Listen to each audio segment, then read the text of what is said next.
Tonight, His skull is open. a highway car crash puts the call taker in the front seat.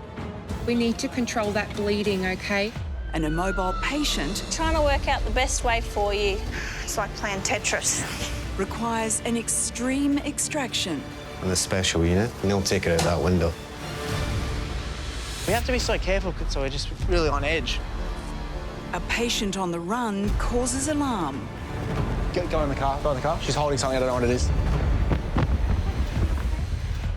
Exclusive access from the operations centre Just keep doing that CPR until we get there, okay? to the paramedics on the front line, We're just here to make sure you're okay. fighting to save lives. These are the stories behind the lights and sirens High five. of Queensland Ambulance. Every time you answer that phone, it's like, what am I going to get?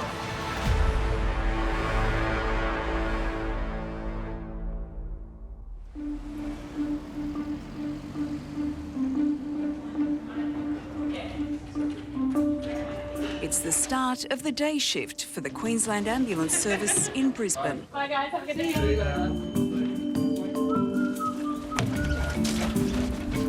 Before we leave, where did I put my sunglasses? In the operations centre, call takers are the first point of contact. Ambulance, what is the town or suburb of the emergency?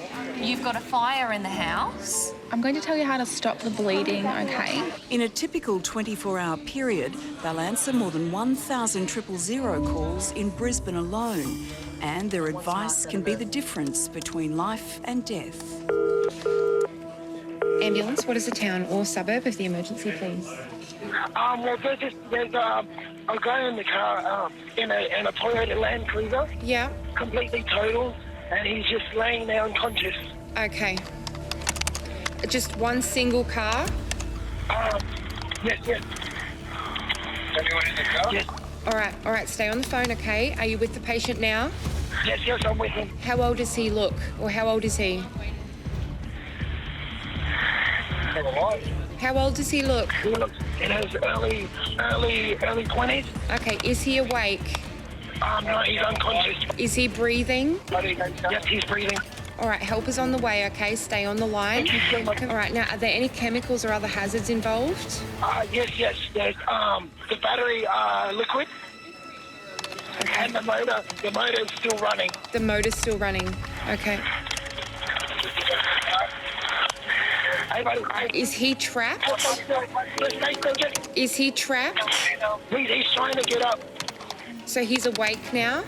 Yeah. Is he trapped in the vehicle? No. His skull is open. His skull is open. Okay, what's your name? My name is Noah. Okay, Noah, I need you to pay attention to my questions, okay? Is he trapped in the vehicle? Yes, he is. Okay. Is he trapped in the vehicle or just encapsulated in there? Is there a part of his body that's trapped? Yes, his legs are trapped. He's got crushing injuries. Yeah, on his leg. All right, is there any serious bleeding? Yes, to his head. We need to control that bleeding, okay? Right then. All right, put a firm pressure on the wound, press down firmly, okay?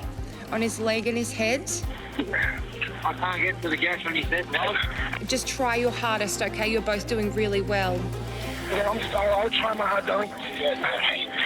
Is it safe for you to be around that vehicle? I'm not sure. Okay, all right, do your best, okay? I will. Hey. You want to lay that down? Come here, brother, I've got you. Don't worry about it. Yeah, you're doing really well, Noah. Keep encouraging him, okay? How's that bleeding going, Noah? It's not good. Yeah, okay, all right. Just firm pressure, okay? Just keep it on there for me. Apart from his leg being trapped and his head injury, what else can you see? He may have crushed knees. Hey, brother, please don't do anything else, please, brother. Come on, brother, I'm here to help you. I promise you. Thank you. I'll come with you to the hospital if you want. Please, I just need to see that. Noah, what's happening? He's literally in the box. Is he still conscious? Yeah, he's still conscious. Okay, all right, keep talking to him, okay? Comfort him and just keep that bleeding under control. Hey, bud. Are the police there, are they? Yeah, All right, I'll leave you with the police. Thank you for your help, Noah. You did really well, okay? Right, thank you so much. Okay, bye-bye. Oh, my goodness.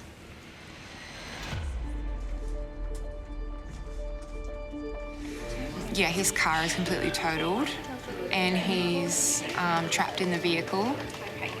Both of his legs have been crushed and one of the legs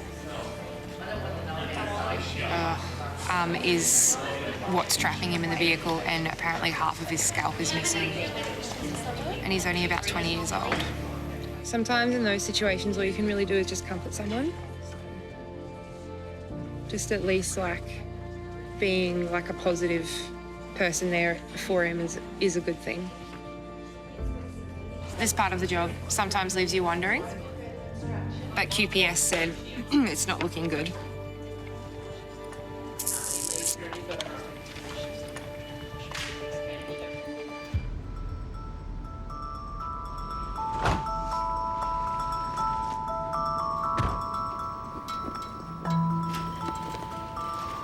Paramedics Ben and Rachel are from the Nathan ambulance station. They spend around 50 hours together each working week. Happy anniversary, by the way. I think the first anniversary paper or something. Number 2, tin. I don't know. What? Tin? There's like a certain material that you're is assigned to like each year of marriage. We often laugh about it because I don't think I've spent more time with anybody else in my life than Rachel. You know, 13-hour shifts, close proximity, you're sitting a metre away from each other. How could you, you know, get any closer to anyone else? So 10, year that 2 doesn't of sound work very marriage. impressive. No, it doesn't. I think I have to wait till like 20 to get any kind of glistening rock. I think we need to accelerate it in the ambulance world because you change partners a bit quicker. I'll look forward to a diamond then, quite soon. So you see them more than your own family and friends usually, and then on top of that you're doing every weird and wonderful and wacky and intense and funny job that you could imagine. So it's a very weird, close bond. I give you the gift of working with me every shift, and that should be enough. Is that it? Is that all I get? He's seen me through every range of emotions that I could possibly go through, and him the same.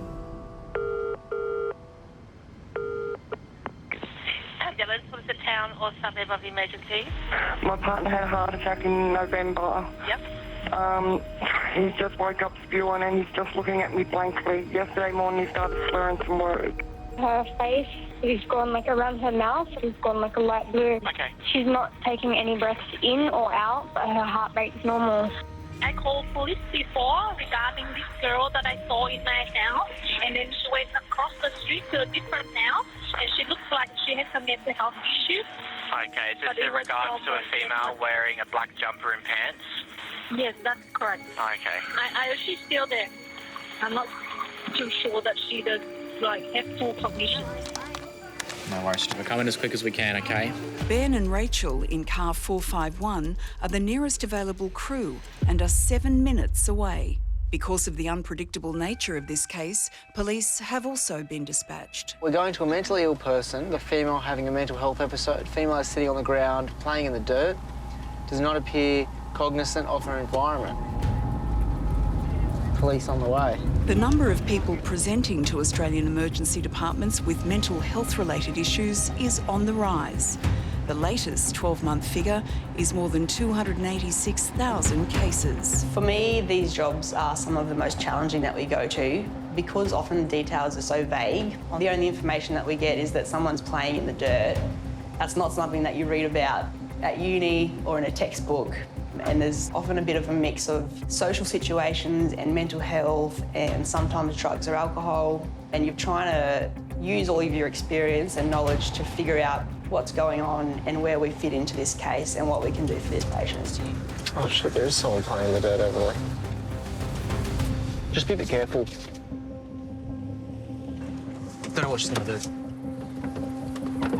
A lot of people talk about having a sixth sense and a feeling that just something isn't right. Before we even got out of the car, something didn't seem quite right with the patient. Hello. Did you ring us? Yes, I did. I called the police before. Yep. Just she was across the street, was playing with dust on the ground. Okay. And went across to that house there. Did she do anything dangerous or? In situations where someone else has called us on behalf of the patient, It's a very different dynamic. That's one of the few times when we might not be welcome, but we still have to, as part of our duty of care, enter that scene.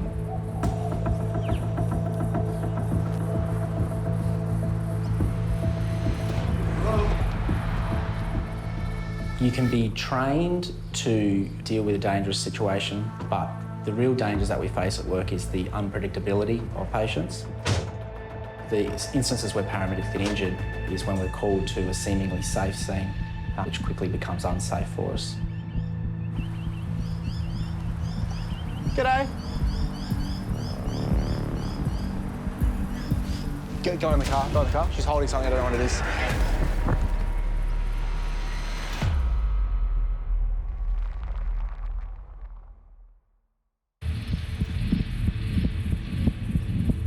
Paramedics Ben and Rachel have been called to a patient displaying unusual behaviour.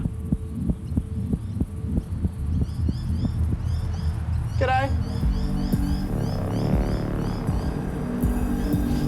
Go in the car, go in the car. She's holding something, I don't know what it is.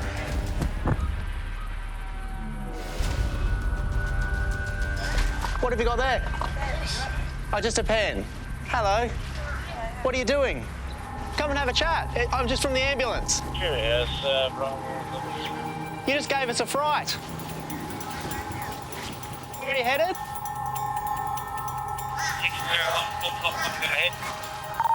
451. He located a female matching the description, possibly drug affected. She's just sort of wandering around. Can't give you anything more specific than that. She crawled through a fence and just walked off. I guess we'll drive around and try and take up with her, but at the moment we don't really have much to go off. She didn't look injured or anything like that. She just said, oh, I'm okay, and walked away.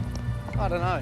The patient is displaying behaviour consistent with the use of methamphetamines. I don't think she's okay. No, we have to be so careful, so we're just really on edge.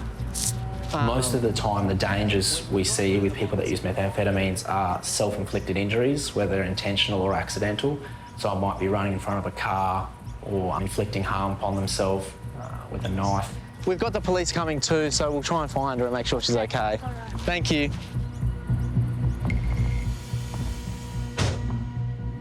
The way you spoke to me, I knew you were fine. I just wanted, like, anyone at risk to... Oh, police. It's this bystanders rang us for this woman who's playing in the dirt, and then we've come into this property and she was playing in the dirt. She's seen me and she just walked away. She looked like she was on drugs. Okay. So she was walking in that direction? Yeah. Yeah, thanks, guys. Very rarely does someone start their day and say, oh, I want to hurt a paramedic. It's a very small amount of the assaults that happen. But you have to, at all times, know that your safety and your partner's safety is the #1 concern. Ah, the police are good. Well done, everyone. Ben and Rachel need to assess the mental and physical health of the patient to determine if she needs help from a hospital. I found your pen. Okay. I'm Benjamin, and this is Rachel. Hi. Hello, what are you doing? Well, someone rang and said that you were acting strangely and playing in the dirt. Yeah, I was just like looking at the leaves and that. Oh. Is everything all right? You're sort of moving around a lot. No, everything's fine. Have you had any drugs today? No, sir. No? You just asked me the same question. You said yesterday, didn't you? Yeah. Ah, okay. So some drugs yesterday. Was it? Methamphetamines yesterday, yeah. Okay. Just to make sure there's nothing wrong, you don't have any medical issues or anything like that? Just like talking to myself sort of thing, like... Oh, like... So like... Schizophrenia? I'm not sure, like... What? Drug-induced psychosis, maybe? Maybe. Yeah, okay. How do you think that's all going at the moment? Well, they're... I get a referral to see a counsellor or what have you, like... Yeah. Or whatever, but they suggested a counsellor would be, like, more appropriate, sort of like... Yeah, that's pretty good. Any issues with your mental health today, like feeling suicidal or wanting to hurt yourself? Definitely not, no. Okay, good. Oh. Is it all right if maybe we sit in the gutter and Rachel does your blood pressure? Yeah, of course. Awesome, thanks.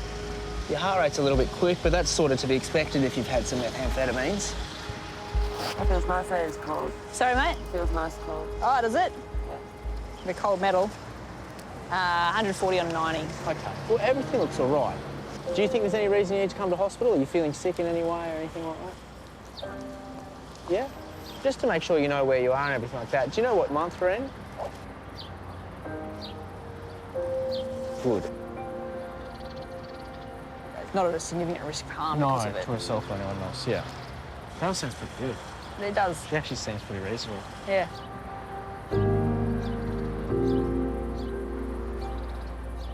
So is that your pen, is it, with the diamond on it? Do you want it back? Oh, thanks, Rach. It's very pretty. And I'll tell you what, from about 10 metres away, it kind of looked like a knife. That's okay, we're a bit on edge, and it's a big shiny thing on the end. It's pretty... The mental health jobs that we go to make me feel a bit powerless at times because we're not mental health clinicians, we're trained in resuscitation, and sometimes all we can offer them is a bit of a chat. No, don't be sorry, that's okay, as long as you're fine. All right, no worries.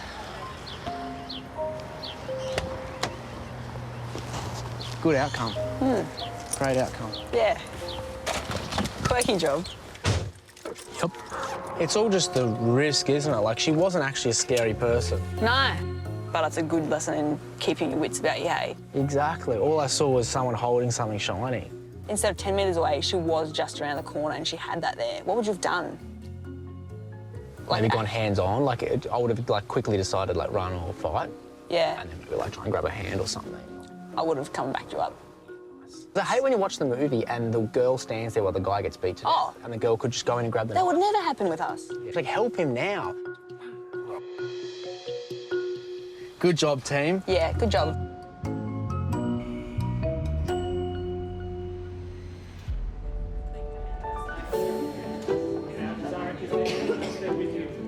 I was at my friend's engagement party and like this platter was going around of like garlic barbecued prawns. And they were like huge. And they just looked so good. And I just grabbed one and ate it and everyone's like this. Oh my God, I'm so proud of you. You ate a prawn. I did, yeah. Who wanted one? So I had one. So I feel like my... You're vegetarian though, you're not vegan. No. Yeah, it's fine. No, just slowly eating animals. Well, you had one prawn. But I still don't think I'd eat fish. Oh, really? Oh, no. Why, because they're smart, Yeah, right? yeah. What are calamari dumb and prawns dumb? They get caught. How do you justify that, right? Because prawns are just... And they're just nerves, that's all they are. They don't have a brain, they don't know what's going on. It's the same as eating a mushroom. Like a mushroom just being... I like your legs. A prawn. However you need to justify it so you can eat it, right? That's all that matters. Ambulance, what's the town or suburb of the emergency? Ambulance, tell me exactly what's happened. There's a drug overdose. Drug overdose? Yeah, heroin. Heroin, okay. And are you with the patient now? Yes. She needs an ambulance. Okay, I've got the ambulance coming out to you. Is she breathing normally? No. We're going to a 30-year-old female who was overdosed on heroin. She's unconscious. The number of Australians dying from accidental drug overdoses now exceeds the national road toll by 31%. That's almost 400 more deaths a year. So put your ear next to her mouth. I don't hear any breath. You don't hear any breath? Okay. No. All right, so we need to start CPR. CPR? Yeah? Yes. Yes. All right, so I'm going to tell you how to give mouth to mouth. Now, I want you to place your hand on her forehead and your other hand under her neck again. Pinch the nose. Pinch the nose. Close and completely cover her mouth with your mouth. Now, you need to blow 2 regular breaths into the lungs. When I'm on my way to someone who's stopped breathing, go that way. For every minute that it takes us to get there, that's another minute that that patient's brain and their organs have gone without oxygen. Every second that we can save on the road is going to give us a better shot at saving that person. Move!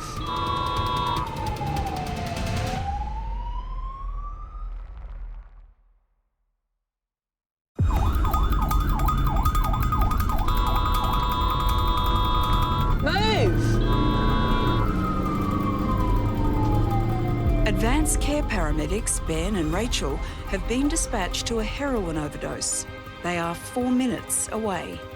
Life-threatening emergencies require a multi-crew response. Critical care paramedics Jason and Grace are also dispatched. They're 7 minutes away.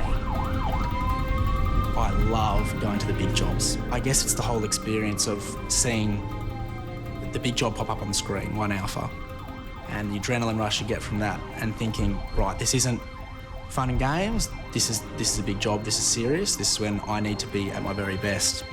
There's an ambulance right out the front. Don't leave her side though. They'll just... Yeah, stay with her. They'll be in with you shortly. Yeah. Is that the paramedics with you? Okay, I'll leave you with them. I think, I don't know. Has she done heroin? Yes, she has. Oh. Intravenously. Yeah. Probably used. When did she have it? Just under a point, maybe. Yeah. Yeah, and... How long ago? 25 minutes ago. Okay. But she's had some benzos, not knowing, I don't know how much of them she's honestly had. Okay. What's her name? Her name's Diane. Diane. Hello, wake up for me, Diane. Wake up. The patient has been unconscious for 7 minutes. Not responding. Heroin slows the messages between brain and body, causing breathing to slow and sometimes stop. Do you just want a ventilator while I plug that in? Sure. These jobs are as time critical as it gets. If someone is not breathing, every second does count. So when we arrive on these scenes, we need to very quickly establish what's going on and start ventilating, which means breathing for the patient to get oxygen circulating in their body again to prevent damage to their brain. Can you do some jaw thrust for me? Yeah, that's good. Look at her airway there, look pretty good. Oh, that's better. You stay there. Yep. I'm gonna hold that in. Now, can you hold this and inflate that for me? Yep, you got it? Yep. It's great after working with Rachel for so many years because we can almost communicate telepathically. We have a bit of a unspoken language between each other. I can be about to turn around and ask Rachel for something, and by the time I've turned around, she's already got it in her hand, passing it to me. Yeah, the master's there on your left if you need it. Critical care paramedics Jason and Grace have arrived to assist. Oh, hey, Grace. Yeah, I'll just hop out. It's a heroin overdose. Yep. And she's GCS of 3. She's hemodynamically well.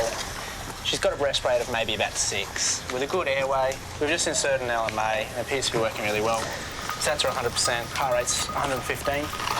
We're just sort of still doing our initial set of obs now. First we ask ourselves, guys, I guess, do we wake her up? Now we try and wake her up to see if there's a lot of opiate effect on there, or do we keep her asleep? The decision between waking up a patient with Narcan, which is the reversal agent for a heroin overdose, or not, is often a complex one for paramedics. With heroin, if we reverse the heroin overdose, it can sometimes unmask some unwanted effects of some other drugs.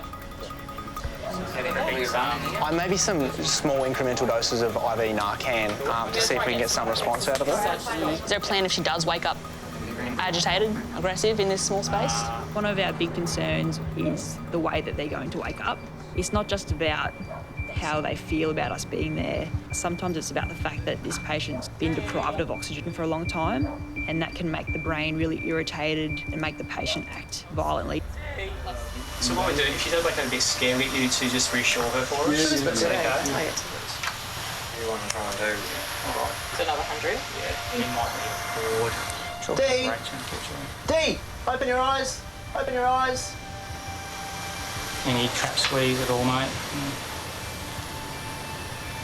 D, open your eyes. Hello. Hello. Hey, It's okay. Hey. It's all right. Hey, man. Hello. Just slowly pull it out of your mouth. Hey, Girl, good girl. It's okay. It's all right. Well done, darling. Do a cough, D. Big cough. Big cough. Big cough. D. Good girl. D. Hello. Well done. You happy there, Ben? Yeah. That's it, D. Good girl. Hey, D. Hello. Take a breath. It's all right, sweetie. It's the ambulance and your friends are here. Just the ambulance, darling. Hello. Hello, sweetie. It's okay. It's okay. Nice and slow. You relax. Good You girl. relax. Hello. Good girl. You're safe. Hello. Cords everywhere. Hello. It's just the ambulance, darling. It's the ambulance. You're safe. One of the things that could happen with this patient after we've given her Narcan is that it could wear off before the heroin wears off. If that happens, she's at risk of going unconscious and stop breathing, and that could result in some really serious or fatal outcomes. For that reason, we need to take her up to hospital so that she's safe to return to the community. It's all right. You didn't breathe for about 30 seconds. Really? Yeah, and your oxygen went from 98, just went, watch it go down, down, down, down, down to 87. Yeah. Yeah. It's coming back up now. 94. Wow, it changes quick. 96, 99. Breathing is truly important, isn't it? Breathing is important. You don't last long. Prior to being a paramedic, I think I was quite naive about the amount of people that use drugs and what a problem this is in society. Don't feel like an idiot. I don't think you're an idiot. It's really opened my eyes over the last years working as a paramedic at the prevalence of drug addiction and the damage it does to families and society. I'm just glad you're all right. It's really difficult to see it every day at work. You might not care much, but there's a really beautiful rainbow outside. She might care.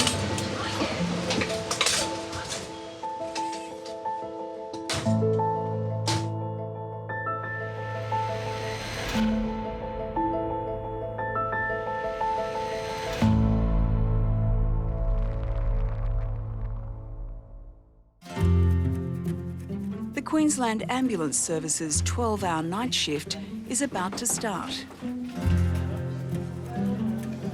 The call takers in Brisbane can expect to answer a 000 call almost every minute of the night. Ambulance, what's the town or suburb of the emergency? Dress 501453, logging on Sunnymake Station. Goodie. Starting their shift in Ambulance 453 are paramedics Matt and Patia. Do I have chocolate on my face? Chocolate and cat hair and dog hair. We've got our first job in. So we are going to 30-year-old male. He is conscious, he is breathing. Yeah. Problem is he's wearing his underwear. Oh my God, this is gonna be good. How do you strike up a conversation with a man in underpants? Do you know the last time I went to a man in underpants said that he had a bomb up his bum? Ooh. Really? Did you take that threat seriously? No. Because he bent over and pulled his cheeks apart. How did that make you feel? Violated. I do like these jobs. Something different. Something different? Do you want to yell out and ask if they've seen anyone in their pair of underpants? Here we go, I'm going to ask this person. Hiya. How are you? Hello. How are you? Good, thanks. Good. How long have you been standing here? About 1 hour. 1 hour? Yeah. Have you seen a man run up and down this road in underpants? I haven't seen one. No? I haven't seen one. No worries. If you see one, you phone 000, yeah? 000. Yeah. Excellent. Okay. Thank you, mate. I don't know what colour of underpants. Oh. It might be white, green, I don't know. Yeah, I will call 000. Excellent. As soon as I see you. Thank See you. ambulance. See ya. Thank you so much. Thank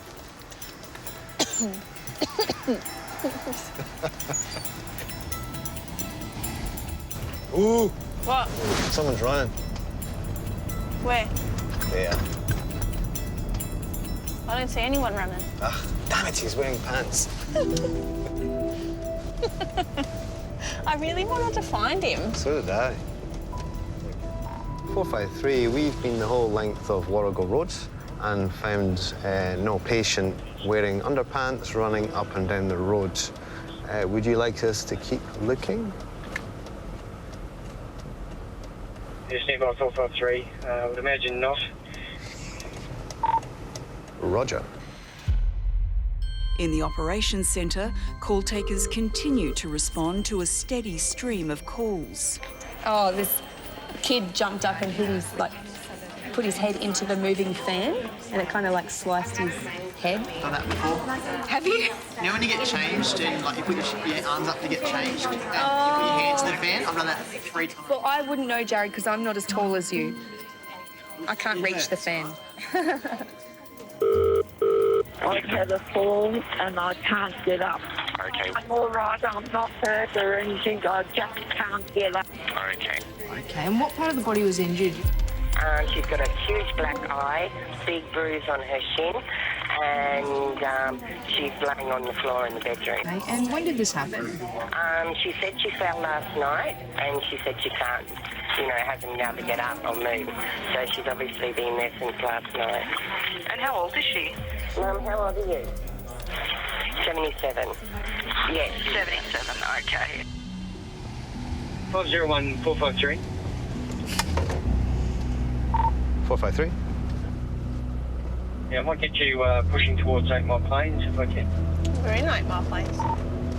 453. We're pretty close anyway, so we won't be too far if you put that job on us and clear the underpants. Matt and Patia have been assigned to help another crew lift an injured elderly lady who lives alone. They're 6 minutes away. Paramedics from Ambulance 264 are on the scene and have assessed the patient. So unfortunately, she's been on the floor since last night. Really? Yeah. No. It makes me sad that someone has been on the floor for that long. Yeah. Almost half the population over the age of 75 lives alone. Being able to help the elderly when they really need it, it's a good part of our job. It's the times that they're unable to get help straight away, when they're laying on the floor for numerous hours and they can't contact anyone to say, hey, I need some help. I think that's the more devastating part of being a paramedic and walking into that house. Quite a hematoma to the left eye, hematoma to the head, queries from neck pain, pain to the left hip with shortening and a bit of rotation, pain to the left to the right elbow, and quite a swollen right knee. We'll just have a look at some extrication, but I think it's going to be quite difficult to go down through these stairs.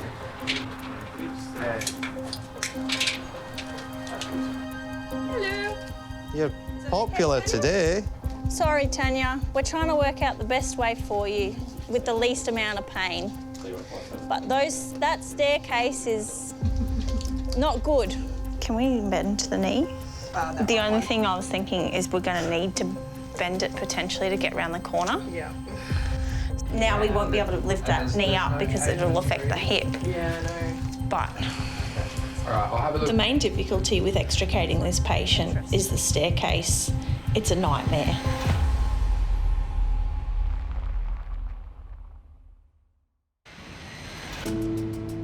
It's 7:45 p.m. and paramedics Matt and Patia have been called to help extricate a 77-year-old woman who's fallen and been on the floor for 24 hours. Sorry, Tanya. We're trying to work out the best way for you with the least amount of pain. But that staircase is not good. It's like playing Tetris. The main difficulty with extricating this patient is the staircase. It's a nightmare. We can bend the knee and then we can rotate her a bit easier. The other option is QFES and the special unit. Yeah. I've used them before and they'll take her in that window. Guaranteed they'll take her out. Do you think they'd do it? Yeah, they love that stuff. It would be easy if she didn't have so many injuries. We have to lay her straight because she has potential neck injury and a potential hip fracture. So calling QFES to help is clearly the best decision and safest option for our patient. We're calling you in regards to this backup for 264. This staircase, I tell you, is like playing Tetris with a spinal board. I like to treat the elderly like I'm treating one of my own family members. Just gonna give you some more pain relief, okay? And to give them that respect and that dignity, I think, is really important in our job. This is your dressing gown. I'm going to put it on in reverse, sort of like a hospital gown, yeah? We'll just tuck you in like a bug in a rug. I love working with the elderly, just due to the fact that I lost both sets of grandparents when I was younger and probably never really got to know them fully. This job has allowed me to do that and get to know the older generation, and I feel strongly advocating for their rights and what they need.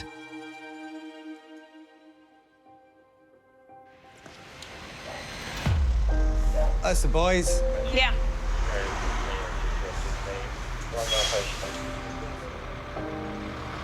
Hiya. So the bedroom's there, that's where she is. We've got two 90-degree angles in the stairwell, really short, tight, steep. But that window is kind of looking the best to get straight out if you can do something with that. Patient safety and care is still paramount while this extrication is going on. We're going to lift you up on this hard board behind you and then going to pass you into the cherry picker, out the double-story window. Yeah? Having the patient pain-free, comfortable and in the know of what's actually going on is very important to their sort of mental health. This is MacGyver stuff.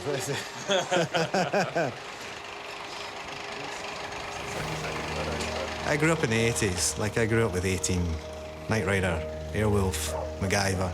They were normal people, but they just did good, you know, helping people. And I think that stayed with me through all my various jobs. Are you as comfortable as you can be? Yeah.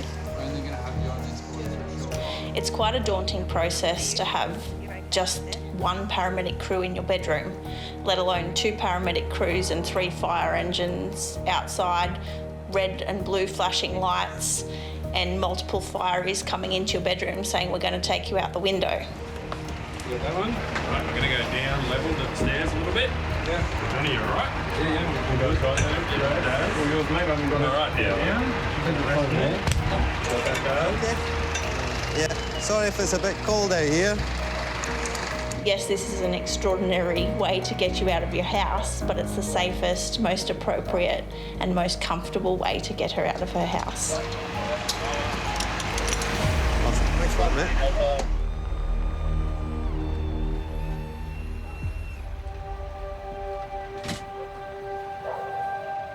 It's by far the craziest nana-down job extrication process I've ever had in my life.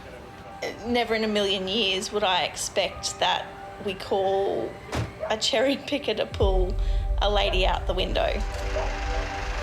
I think that was more satisfying for Tanya. Like, that was so easy and less painful, less traumatic than if we used that staircase. Smooth. It's a pretty special relationship we have with the other emergency services. We don't really train with each other that often, but when we do come together, we all seem to have the same idea of what we're aiming to achieve. Wow. That was awesome. That was awesome. Yeah. That's exactly how you'd think emergency services would work. Yeah. Combined effort. Yeah. Combined problem solving. All for the benefit of a patient. I thought it was fantastic. Well, if this is the start of this night shift, bring it on. Yeah.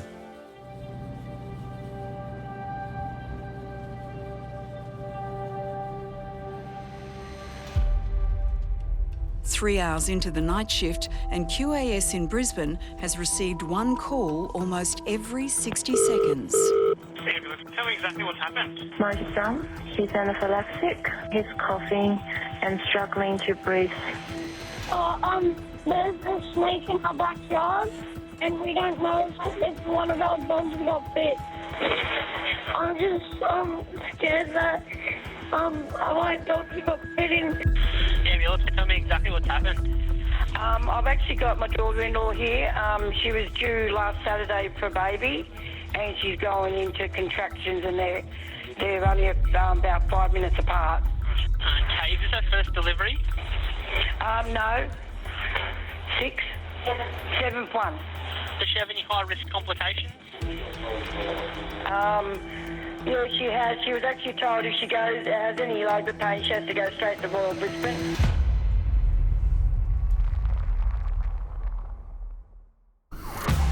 North of Brisbane, new graduate paramedic Jack and her mentor Murray are heading lights and sirens to a woman in labour. All right, so we're going to a 35-year-old female who is having contractions 5 minutes apart. She is 40 weeks plus 6 gestation. This is her 7th delivery. Sorry, hold on, come around the corner. Experienced paramedic Murray has been with the service for 6 years. For Jack, it's been 6 months. You haven't done a baby yet? No, it's sort of the one thing I want to do is deliver a baby. Have you delivered a baby? Well, I've done 10 this year. Good. You've got to be kidding me. 10? A fast response will enable Jack and Murray to assess the situation and decide if they have enough time to make it to the hospital or deliver the baby themselves. What do you want to know? If her waters have broken. Yep. Any complications with the birth? Anything? Complications. As a new grad, it's really hard for me trying to put all the pieces of the puzzle together, trying to go through all my line of questioning. Again, the contractions. Yeah, how far apart they are. So as soon as you get the next one, what time it is until the next one. And then learning what questions I need to ask and what's not really important in that person's case. Hello. Okay, all right. How far apart are your contractions? I've lost count after I had a shower. Have your waters broken at all? Not that I know. No? So when you feel your next contraction on, if you can just let us know, because we're going to time them, if that's all right. Yep. 35-year-old Sarah is the mother of 5 girls and 1 boy. And with your previous ones, have you had any complications with them? My second daughter was really quick. Okay, really quick? Yeah. Okay. Starting to get another one. Traction coming now. How far apart? So that's 3 and 7 minutes. 3 and 7, cool. So just keep tracking at how far apart they are. All right, what we're going to do now, there's a bed set up just at your front door, okay? We're going to wrap you up in a towel. I think we've got enough time to get going. It's not going to come in the next 2 minutes. Don't prove me wrong.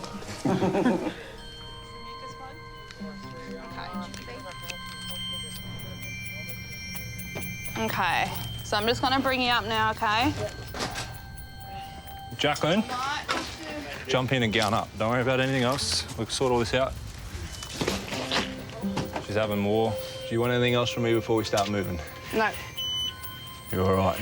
You're all over it. I think it's really reassuring to have someone like Murray as my mentor. He's got so much knowledge and is able to give me the confidence that I know what I'm doing and I can do this job. So, Jacqueline, you might get crowning on one contraction and it'll be delivered on the next. Okay. Okay? If she starts to feel like she's going to push or something's coming, I'll just pull over and give you a hand. Okay, thank you. That's it. Sarah is 6 days overdue and needs specialist care at the Royal Brisbane Women's Hospital, 28 kilometres away. Push.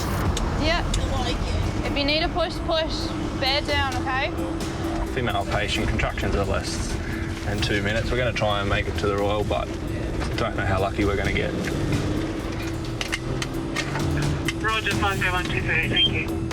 My biggest concern is if this baby comes in the back of the ambulance on the way to hospital, that it's not going to be a normal delivery, which can potentially cause life-threatening complications for both the baby and the mother.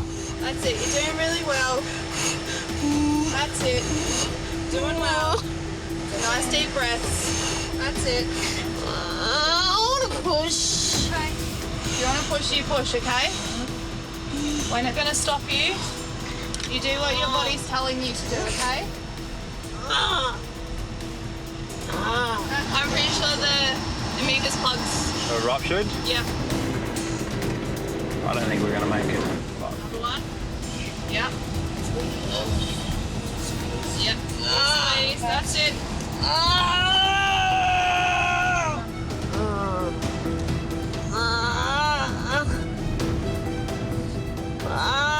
I haven't seen any crowning yet, okay?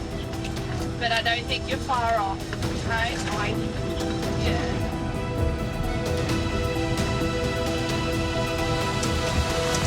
Pretty sure we're going to have enough time to get her up there, no dramas. Yeah. But we just want to bring everything just in case. Jack did a really good job. She provided a lot of reassurance throughout the entire process. I'll lay it down. All right, I'm laying you down. That's it.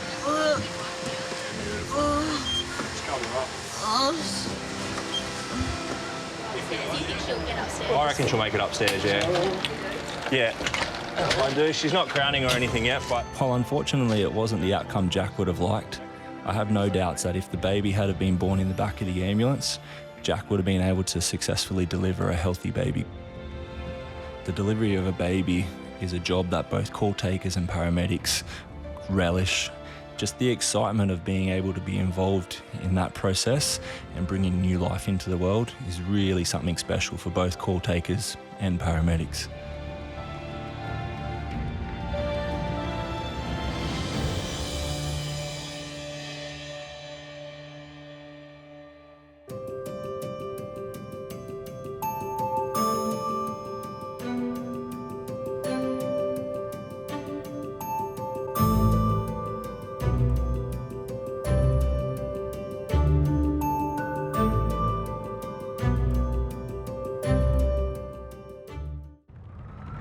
Next time, calm before the storm. Australia's busiest ambulance service lives up to its reputation. Don't stop vomiting and really worried. What caused you to fall over? I was drinking. Like the theme tonight. With a shocking crash for a young driver, The head injury, blood gushing from head. an athlete in agony, Do you know how far the javelin's gone into his groin? It's a very important area. and a commuter's worst nightmare. Good news is we know what's going on, mate. Bad news is it looks like you're having a heart attack.